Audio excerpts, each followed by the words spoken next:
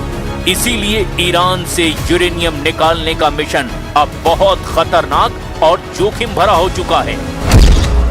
Iran ने बम बनाने लायक uranium के अपने भंडार को सील करने का काम बहुत तेजी से किया है।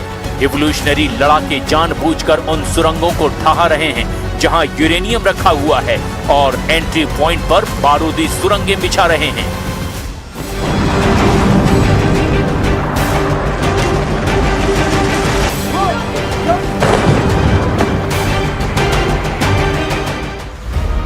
ईरान के पास 440.9 किलोग्राम यूरेनियम का अनुमान लगाया जाता है।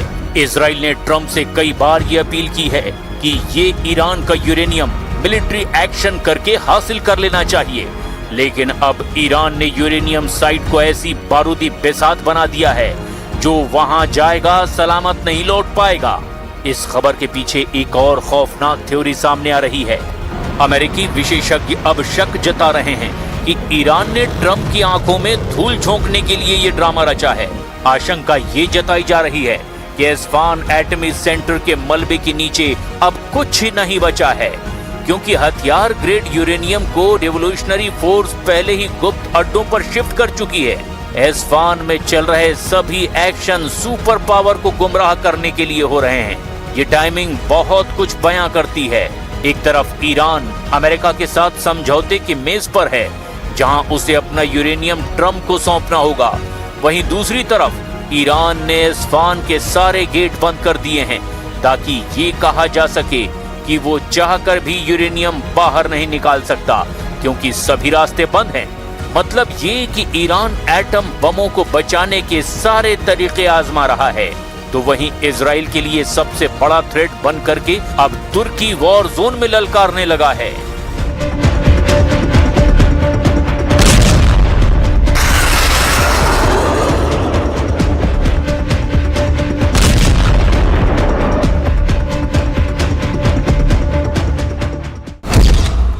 यरूशलेम पोस्ट की रिपोर्ट के मुताबिक तुर्की ने इजराइल से युद्ध की तैयारी शुरू कर दी है। इसके कई सिग्नल मिले हैं, जैसे तुर्की ने सैन्य नियमों में बड़े बदलाव किए हैं। एर्दोआन ने आपातकालीन शक्तियां बढ़ा ली हैं। तुर्की ने मिसाइलों और ड्रोनों के प्रोडक्शन में तूफानी तेजी लाई है। तुर्की के लीडर लगातार इजराइल विरोधी बयानबाजी कर रहे हैं। एर्दोआन हर मौके पर नेतन्याहू को विलन ठहराते हैं।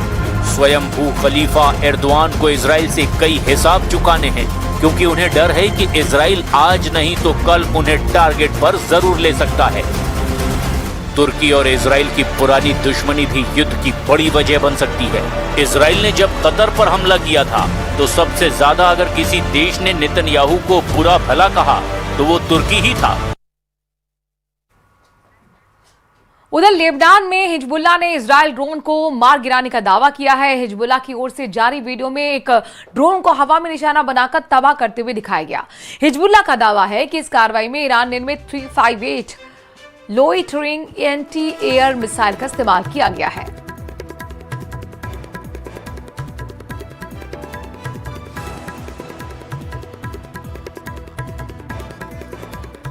तो जंग में पहली बार यूक्रेन ने पूरी तरह से एआई कंट्रोल ड्रोन का इस्तेमाल किया है। यूक्रेन के लगातार ड्रोन हमलों के बाद पुतिन ने पहली बार कबूल किया कि इससे रूस की अर्थव्यवस्था को नुकसान हुआ है। तो वहीं यूक्रेन के ड्रोन हमलों का जवाब देने के लिए रूस ने सैटेलाइट बेस्ड ड्रोन नेटवर्क तैयार करना शुरू कर दिया है।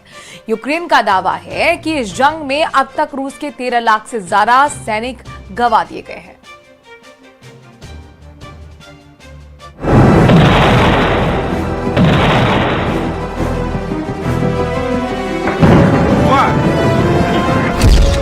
ट्रंप को ईरान और इजराइल दोनों ने जबरदस्त टेंशन दे दी है। इजराइल ने तेहरान पर हमलों की धमकी दी है, तो ईरान ने यूरेनियम ग्रेड हथियारों को गुप्त अड्डों पर शिफ्ट कर दिया है। जिनेवा में ट्रंप ईरान से युद्ध समझौते को लेकर